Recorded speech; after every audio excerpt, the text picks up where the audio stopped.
पुत्रदा एकादशी व्रत कथा। सावन मास शुक्ल पक्ष की एकादशी संतान प्राप्ति और सुख समृद्धि के लिए। प्राचीन काल की बात है।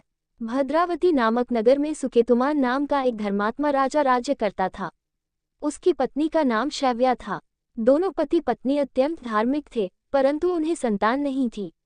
संतानहीन होने के कारण वे बहुत दुखी रहते थे और मन ही मन आत्मग्लानि भी महसूस करते थे कि उनका वंश आगे नहीं बढ़ेगा। राजा ने कई यज्ञ, दान और तप किए, लेकिन कोई लाभ नहीं हुआ। एक दिन वे घने जंगल में चिंतित मन से भटकते हुए चले गए।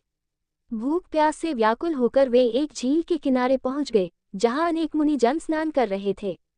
वे मुनि विष्णु के भक्त थे और उन्होंने राजा को देखकर कहा, हे राजन, आज सावन मास की शुक्ल एकादशी है, जिसका नाम है पुत्रदा एकादशी।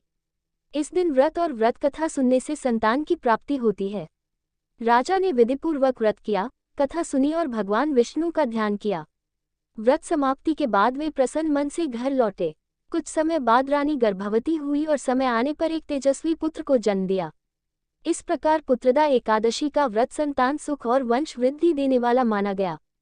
व्रत करने की विधि संक्षेप में। दशमी तिथि से ही सात्विक आहार शुरू करें। एकादशी के दिन ब्रह्म मुहूर्त में उठकर स्नान करें। भगवान विष्णु का पूजन करें और व्रत रखें। पूरे दिन भजन कीर्तन करें, कथा सुनें। द्वादशी के दिन व्रत का पारण करें और ब्राह्मण को भोजन कराएं। यह व्रत विशेष रूप से उन दंपतियों के लिए लाभकारी माना जाता है जिन्हें संतान सुख की इच्छा हो।